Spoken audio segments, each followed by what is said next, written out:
നമസ്കാരം, തട്ടിക്കൂട്ട് കുക്കറിയിലേക്ക് സ്വാഗതം. ഞാൻ ഇന്നിവിടെ വാഴപ്പിണ്ടി കൊണ്ട് രുചികരമായ വാഴപ്പിണ്ടി പച്ചടി എങ്ങനെ ഉണ്ടാക്കാം എന്നാണ് കാണിക്കുന്നത്.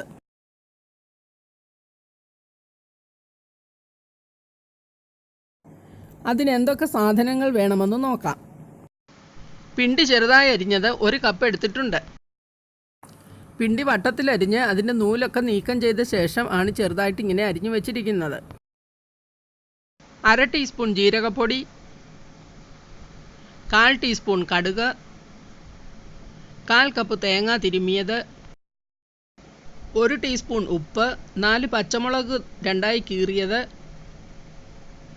1/4 ടീസ്പൂൺ മഞ്ഞൾപ്പൊടി, 3 ചെറിയ ഉള്ളി ചെറുതായി അരിഞ്ഞത്, 2 തണ്ട് കറിവേപ്പില, 1/4 ടീസ്പൂൺ കടുക്, 5 വറ്റൽമുളക്. പുളി കൂടിയ തൈരായതുകൊണ്ട് 1/4 കപ്പ് തൈരാണ് എടുത്തിരിക്കുന്നത്. 1 ടീസ്പൂൺ എണ്ണ എടുത്തിട്ടുണ്ട്. 1/2 കപ്പ് വെള്ളം എടുത്തിട്ടുണ്ട്.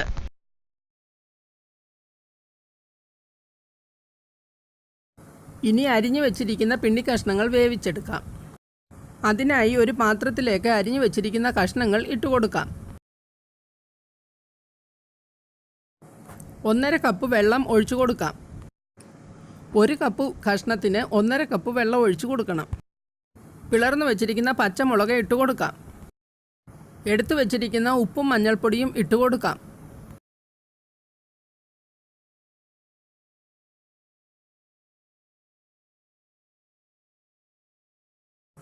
ഇനി ഇത് മീഡിയം ഫ്ലെയിമിൽ 5 മിനിറ്റ് അടച്ചു വെച്ച് വേവിക്കാം.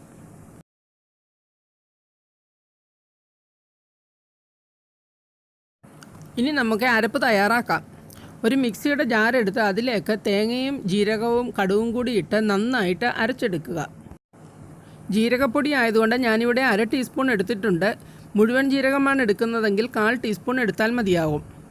കടുകിൻ്റെ അളവ് കൂടാതെ നോക്കണം. 1/4 ടീസ്പൂണിൽ കൂടുതൽ എടുക്കരുത്. എടുത്തു കഴിഞ്ഞാൽ അതിന് കയ്പുണ്ടാകും. ഇനി ഇത് നന്നായി അരച്ചെടുത്തിട്ട് വരാം.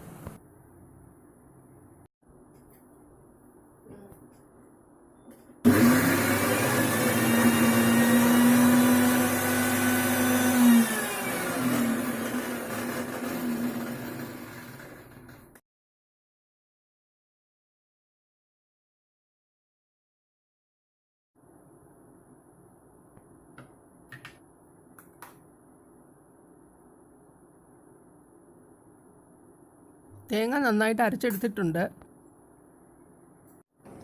5 മിനിറ്റായി. നമ്മുടെ കഷ്ണങ്ങൾ നന്നായി വെന്തിട്ടുണ്ട്.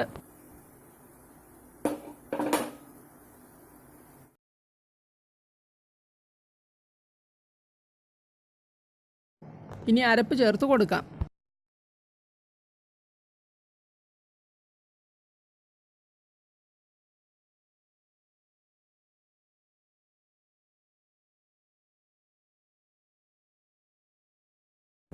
പിണ്ടിക്ക് ഒരുപാട് ഔഷധ ഗുണങ്ങളുണ്ട്.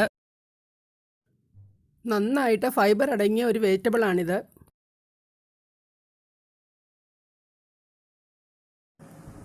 ഏത് പ്രായക്കാർക്കും കഴിക്കാവുന്ന ഒരു കറിയാണ്.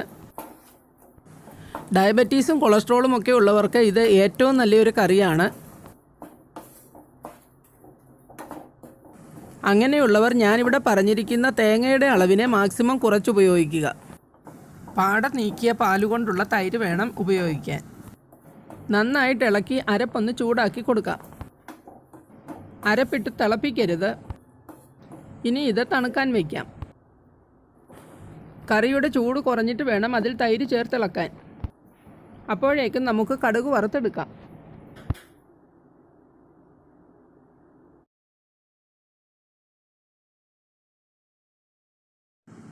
ഒരു പാൻ അടുപ്പത്ത് വെച്ച് ചൂടാക്കുക.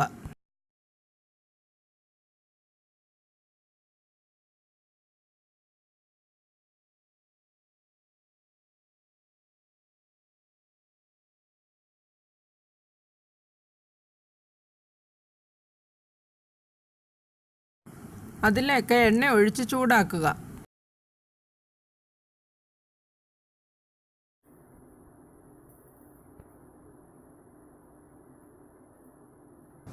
എണ്ണ ചൂടായിട്ടുണ്ട്. അതിലേക്ക് കടുക് ഇട്ട് കൊടുക്കാം.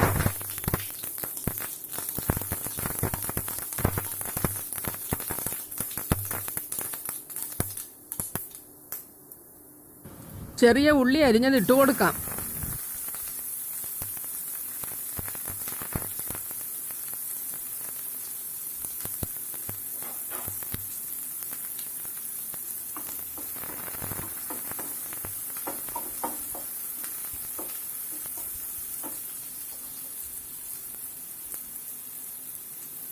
കറിവേപ്പില ഇട്ട് കൊടുക്കാം.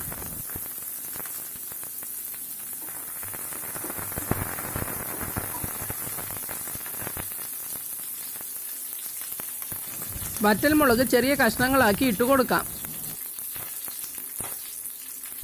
നിങ്ങൾക്ക് എൻ്റെ ഈ വീഡിയോ ഇഷ്ടമായെങ്കിൽ ലൈക്ക് ചെയ്യണം, നിങ്ങളുടെ കൂട്ടുകാർക്കൊക്കെ ഷെയർ ചെയ്യണം. ഇതുവരെ സബ്സ്ക്രൈബ് ചെയ്തിട്ടില്ലാത്തവർ ഈ ചാനൽ സബ്സ്ക്രൈബ് ചെയ്യണം. സബ്സ്ക്രൈബ് ബട്ടനോടൊപ്പമുള്ള ബെൽ ഐക്കണിലൊന്ന് ടാപ്പ് ചെയ്യണം. എങ്കിൽ മാത്രമേ ഞാനിടുന്ന റെസിപ്പീസൊക്കെ നിങ്ങളുടെ മുൻപിൽ എത്തുകയുള്ളൂ. കറിയുടെ ചൂടൊന്ന് കുറഞ്ഞിട്ടുണ്ട്. അതിലേക്ക് നമുക്ക് തൈര് ചേർത്ത് കൊടുക്കാം. ഇത് നന്നായിട്ട് പുളിയുള്ള തൈരാണ്, അതുകൊണ്ട് ഞാനിവിടെ കുറച്ച് തൈര് എടുക്കുന്നുള്ളൂ. നന്നായിട്ടൊന്ന് ഇളക്കി വയ്ക്കാം. വാഴപ്പിണ്ടിക്ക് ഒരുപാട് ഔഷധ ഗുണങ്ങളുണ്ട്. ശരീരത്തിലെ കൊഴുപ്പിനെയൊക്കെ വലിച്ചെടുത്ത് കളയാനുള്ളൊരു പ്രത്യേക കഴിവുണ്ട്. എല്ലാ പ്രായക്കാർക്കും കഴിക്കാൻ പറ്റുന്ന ഉത്തമമായ ഒരു കറിയാണിത്. കൊളസ്ട്രോളും ഷുഗറും ഉള്ളവർ തേങ്ങയുടെ അളവ് കുറയ്ക്കുക. പാട മാറ്റിയ പാലുകൊണ്ടുണ്ടാക്കുന്ന തൈര് ഉപയോഗിക്കണം. കടുക് താളിച്ചത് കറിയിലേക്കൊന്നിട്ട് ഇളക്കിയെടുക്കാം.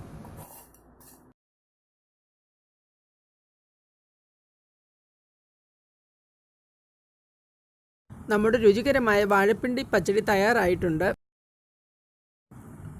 ഇതിനെ നമുക്കൊരു സെർവിങ് ഡിഷിലേക്ക് മാറ്റാം.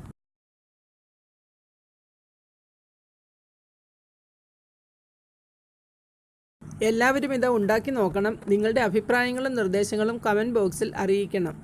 Thank you.